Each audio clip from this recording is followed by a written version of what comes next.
आशा करता हूं आप सब बहुत अच्छे होंगे। मेरा नाम है सिद्धांत अग्निहोत्री। स्टडी ग्लोस पे आपका बहुत बहुत स्वागत है। दोस्तों ये लेक्चर एक्चुअली मैं बाहर हूं, तो वैसे तो ये लेक्चर मैं अलास्का मीटिंग आज है तो आज ही के दिन कर रहा हूं, ठीक है।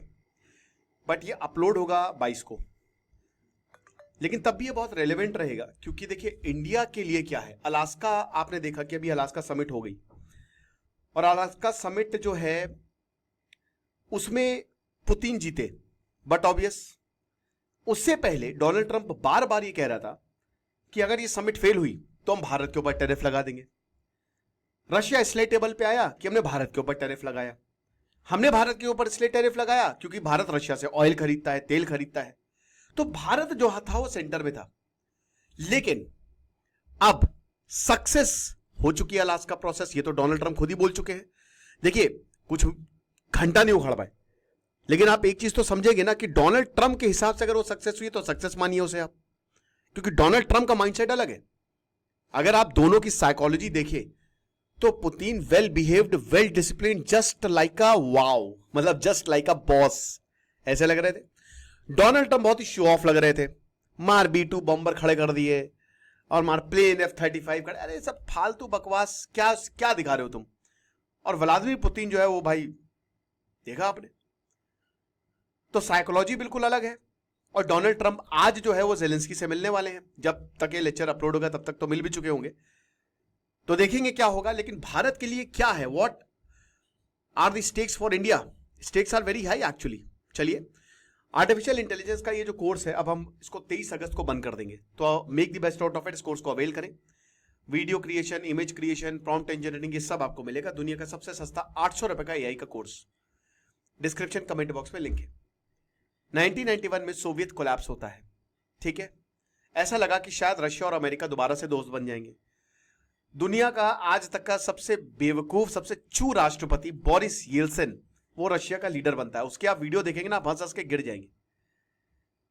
वो आदमी दारू पी के आता था, बिल क्लिंटन के सामने अजीबोगरीब हरकतें करता था, आप देखिएगा।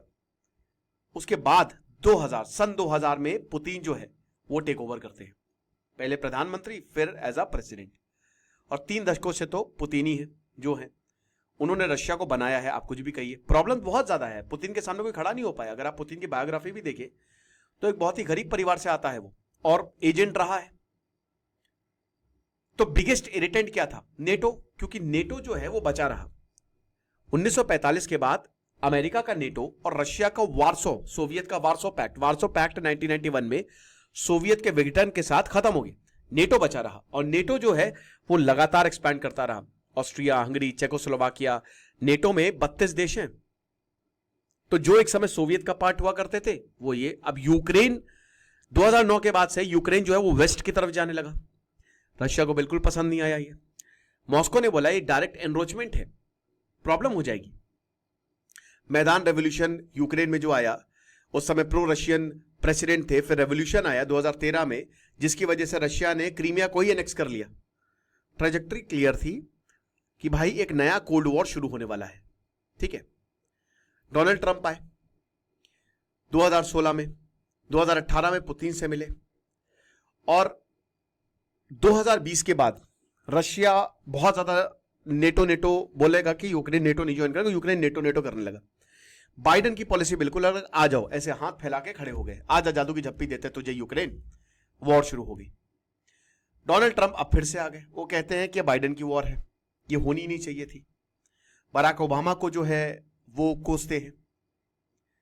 लेकिन कुछ ये भी है कि भारत ने क्यों तेल खरीदा रशिया के लिए, सब तो ठीक है, बट आप ये समझिए कि जो इंडिया है वो हमेशा से रशिया के साथ है, और रशिया हमेशा से एक बड़े भाई की तरह भारत के साथ रहा है, समझ रहे हो। अब हुआ क्या? हुआ ये कि भारत की ट्रेड चॉइसेस नहीं, लेकिन जेलेंस्की और पुतिन दोनों की गलती, रेकलेस लीडरशिप, इन सब की वजह से एक फुल फ्लेजेड वॉर हो गई। 1000 सालों से रशिया और वेस्ट लड़ रहे हैं। भाई देखिए, सबसे बड़े अगर एम्पायर्स की हम बात करते हैं तो ब्रिटिश एम्पायर बहुत बड़ा था, राइट, फ्रेंच एम्पायर बहुत बड़ा था, और रशियन एम्पायर बहुत बड़ा था। ये 3 एम्पायर जो थे वो एक दूसरे से सीधा सीधा कॉम्पीट कर रहे थे। ओके, वेस्ट ने हमेशा से रशिया को तगड़ा कंपटीशन दिया है। रशिया यूरेशिया में आता है। रशिया पूरी तरीके से वेस्ट का पार्ट नहीं है, वो ईस्ट यूरोप है, ईस्टर्न यूरोप है। एक साइकिल ऑफ कॉन्फ्रंटेशन हमेशा देखने को मिला और पीरियोडिक डिस्ट्रक्शन भी हुआ, कई बार हमने इसको कवर भी किया है। और आज हमको वही हिस्ट्री रिपीट्स इटसेल्फ, जो जार के समय से चल रहा था वो आज मॉडर्न लीडर्स उसको चला रहे हैं। ओके, अलास्का का जो प्रोसेस है और भारत के जो स्टेक्स है, इंडिया, भाई डोनाल्ड ट्रंप ने तो साथ साथ बोल दिया है कि इंडिया की वजह से रशिया टेबल पे आया है। ठीक है, डोनाल्ड ट्रंप जो समझे अच्छी बात है। इसीलिए मैं कह रहा हूं कि अगर रशिया की समिट, अलास्का की समिट जो है सक्सेसफुल होती है, क्योंकि इसके बाद डोनाल्ड ट्रंप कह रहे हैं कि हम तीनों मिलेंगे, जेलेंस्की, पुतिन। अब जेलेंस्की के पास कुछ है ही नहीं नेगोशिएट करने को। भारत एक पावर ऑफ सिस्टमिक इंपॉर्टेंस, कि भाई भारत को आप इग्नोर नहीं कर सकते। आज जो भारत करेगा और जो चॉइसेस वो लेगा वो एक ग्लोबल जियोपॉलिटिक्स का हिस्सा है, क्योंकि पूरी दुनिया भारत को एक बहुत बड़े मार्केट के तौर पे देखती है। भारत के जो डिफेंस है, आज उसके जो प्रोडक्ट हैं वो पूरी दुनिया परचेस कर रही है। अलास्का का जो प्रोसेस है, अब अमेरिका रशिया भले ही मिल रही है, डी एस्केलेट करेंगे, वॉर एंड होगा, तो एक तरीके से ग्लोबल अलाइनमेंट से बदलेंगे। अब उसमें इंडिया सबसे इंपॉर्टेंट प्लेयर होगा, समझ रहे हो? तो यूएस रशिया का जो भी आउटकम होगा, तो अगर वो पॉजिटिव हुआ, जो कि है, तो that will be positive outcome for India also. Bharat की जो टाइज है वो दोनों से, अमेरिका से और रशिया से, जब से दोनों डिवाइडेड है, भारत की नॉन अलाइंड पॉलिसी है, दोनों से अच्छे रिश्ते हैं। और अभी भी अच्छे रिश्ते थे जब तक डोनाल्ड ट्रंप नहीं आए थे। बाइडेन ने कोई दिक्कत थोड़ी ना पैदा की थी भारत के लिए, सब चंगासी। लेकिन अगर रशिया पे सैंक्शंस हटा दिए गए, जो कि हटा दिए जाएंगे, अमेरिका और यूरोपियन कंपनीज जो हैं, अब फिर वो जो नेचुरल रिसोर्सेज है रशिया के पास, उसके लिए कंपीट करेंगी। तो जो फ्री रन अभी जो चाइनीज कंपनी एंजॉय कर रही थी, 2014 के बाद सैंक्शन लगे थे, क्योंकि 2014 ने G8 हुआ करता था, रशिया ने क्रीमिया को एनेक्स किया, जबरदस्त सैंक्शन लगा दिए, लेकिन फिर भी ट्रेड जारी रहा। ऐसा नहीं कि बहुत ज्यादा यूरोप एनर्जी खरीदता रहा, लेकिन फिर भी सैंक्शंस लगाए गए, पैसा ना बंद हुआ। अब ऐसा लग रहा है कि ये जो 10 साल का रन था वो खत्म होगा, क्योंकि जब 2014 में रशिया पर सैंक्शंस लगे तो चाइना, दूसरा देश जो है वो चाइना था, तो चाइना का उदय हुआ और चाइना को डर सता रहा है कहीं ना कहीं। इसीलिए आप देख रहे हैं कि इंडिया से बहुत ज्यादा एंगेज कर रहा है। तो भारत के लिए एक अपॉर्चुनिटी भी और रिस्क भी है। अपॉर्चुनिटी क्या है कि भाई आपके टैरिफ हट सकते हैं, दो राइवल ब्लॉक्स को आप दोबारा से बैलेंस कर सकते हैं, अगर सब कुछ सही रहा, कोई पीस डील साइन हो जाती है। अब रिस्क क्या है भाई, आप देख ही सकते हैं कि जो पुतिन के अटेंशन है, that is consumed by US negotiation. ठीक है, तो भारत जो मॉस्को का इंडिया की तरफ जो एक फोकस है वो हो सकता है कम हो जाए। बोरिस येल्सिन जब आए थे तो यही हुआ था कि जब सोवियत टूटा, तो जो सोवियत भारत के ऊपर बहुत फोकस कर रहा था, उस समय वेस्ट और इंडिया के बहुत अच्छे रिलेशन नहीं थे। अब जैसे ही सोवियत टूटा तो सोवियत वेस्ट की तरफ आ गया, तो जाहिर सी बात है वेस्ट ने प्रेशर बनाया कि आप भारत से अच्छे रिलेशन ना कर रखो। हो सकता है ये हो जाए, हालांकि बहुत मुश्किल है ऐसा होना, क्योंकि India can not afford to weaken ties with Russia. याद रखिएगा, पूरा यूरोप, पूरा अमेरिका रशिया की तरफ भागेगा अगर कोई पीस, जैसे ही पीस डील साइन हुई दोस्तों, अगले दिन एक से एक बढ़ के ट्रीटी होंगी रशिया के साथ। यूरोप इतना खुश हो जाएगा ना कि उसकी क्रिसमस पहले ही आ जाएगी 25 दिसंबर से। लेकिन भारत का क्या होगा? हो सकता है प्रेशर बनाया जाए कि आप इंडिया से बिजनेस ना करें, हो सकता है। डोनाल्ड ट्रंप का जो कैलकुलस है वो बियॉन्ड रशिया है। ठीक है, ये पर्सनल विक्ट्री होगी डोनाल्ड ट्रंप के लिए, जो अपने आप को मैन ऑफ पीस कहते हैं, और फिर नोबेल पीस प्राइज इनको मिल जाएगा। इंडिया पाकिस्तान की बात है तो डोनाल्ड ट्रंप ने previously they have signalled interest, और दोबारा से ये एजेंडा, मतलब ये दोबारा से रीइमर्ज हो सकता है।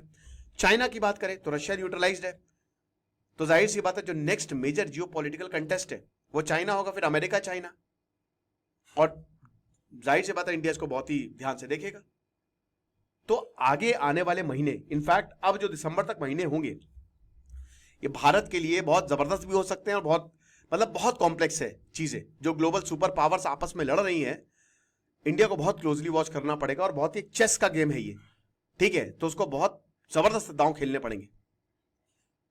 ठीक है, लेसर पावर्स, इनफैक्ट भारत अभी एक लेसर पावर ही है ना, वो अभी अमेरिका, चाइना या फिर रशिया जितना बड़ा नहीं है, और कहीं ना कहीं एक इमर्जिंग पावर है जो कि बन जाएगा बहुत जल्द एक सुपर पावर हो सकता है, उसके एम्बिशंस थोड़े से पीछे हो जाए, ये जो ग्रैंड बार्गेन्स होगी जब, तो भले ही अलास्का में हमारे कितने भी इंटरेस्ट हो, India will continue to hedge its foreign policy.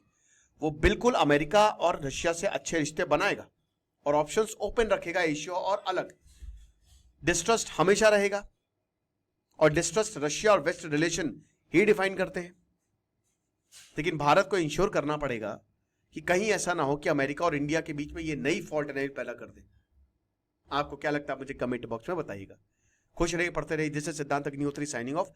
AI course का लिंक डिस्क्रिप्शन और कमेंट बॉक्स में दिया है।